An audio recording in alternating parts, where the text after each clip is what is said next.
Okey anak-anak semua, pada hari ini saya ingin mengajar salah satu topik dalam RBT iaitu proses penghasilan produk. Okey, bila kita ingin menghasilkan produk, kita mesti tahu langkah-langkah ataupun kaedah ataupun proses yang ada bagi menghasilkan produk. Okey, yang pertama kita perlu membuat penjanaan idea. Okey, dalam penghasilan produk tersebut, kita perlu menjana idea macam mana kita nak dapatkan idea untuk kita hasilkan produk apa yang kita nak hasilkan. Alright. Dan semasa proses penjanaan idea, beberapa idea perlu dicetuskan untuk menghasilkan produk. Idea tersebut perlu diterjemahkan dalam bentuk lakaran. Contohnya, untuk menghasilkan sebuah kereta, idea perlu dijanakan terlebih dahulu. Okey, ini adalah beberapa contoh mengenai idea. Ini idea yang pertama, idea yang kedua, idea yang ketiga. Contoh dia ingin membuat kereta. Okey, dia buat kereta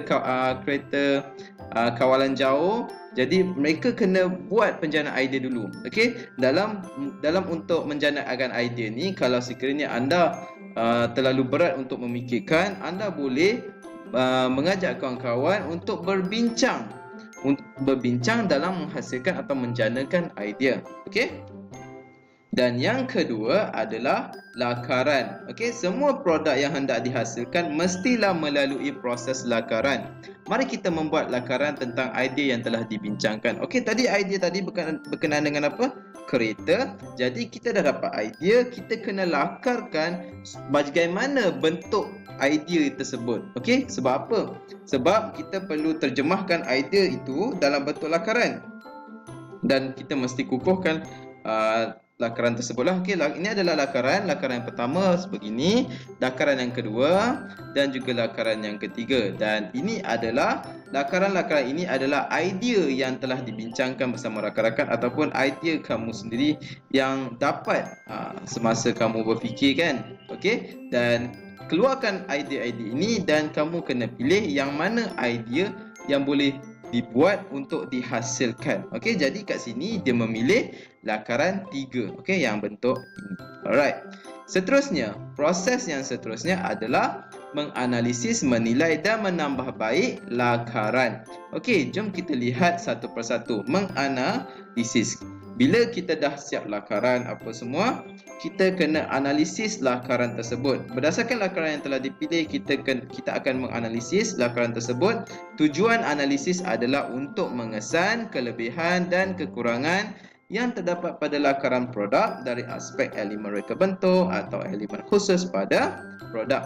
Contoh analisis lakaran adalah seperti berikut. Okey, kita buat satu jadual berkenaan dengan analisis produk. Yang pertama, kita kena masukkan elemen-elemen yang ada pada produk kita yang kita nak hasilkan. Okey, elemen tersebut adalah merupakan rupa, bentuk, saiz dan ruang. Analisis pula adalah fizikal, tidak menarik dan perlu diperbaiki. Okey, kita kena lihat pada rupa, kita kena lihat pada bentuk. Bentuk kereta terlalu rendah, saiz roda, pintu dan tingkap perlu diubah sesuai, ruang tingkap dan ruang pintu perlu ditambah baik.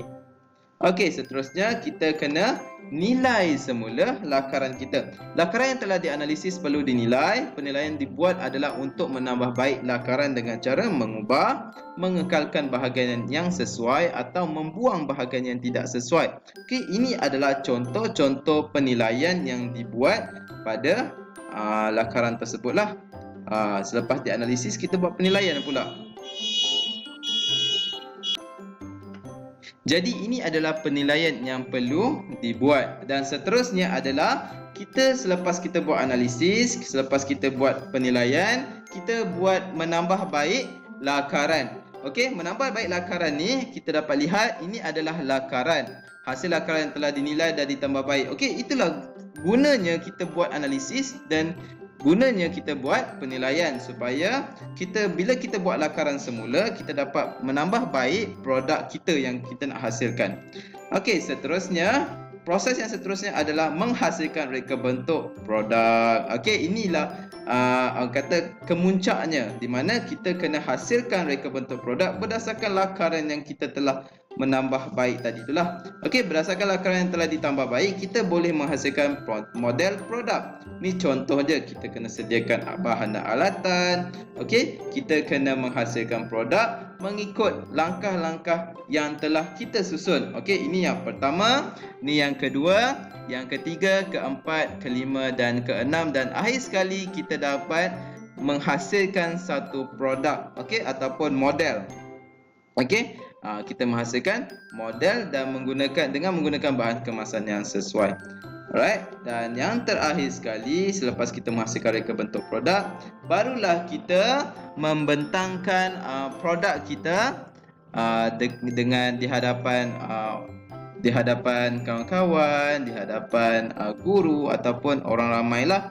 Okey, dan bila kita ingin membentangkan produk, kita perlu menggunakan bantuan komputer supaya nampak menarik, ataupun jalan galeri supaya orang boleh nampak, dan juga pameran lah. Okey, hasil kerja yang telah siap perlu dipersembahkan. Pembentangan boleh dilakukan dengan pelbagai cara mengikut kesesuaian dan kreativiti.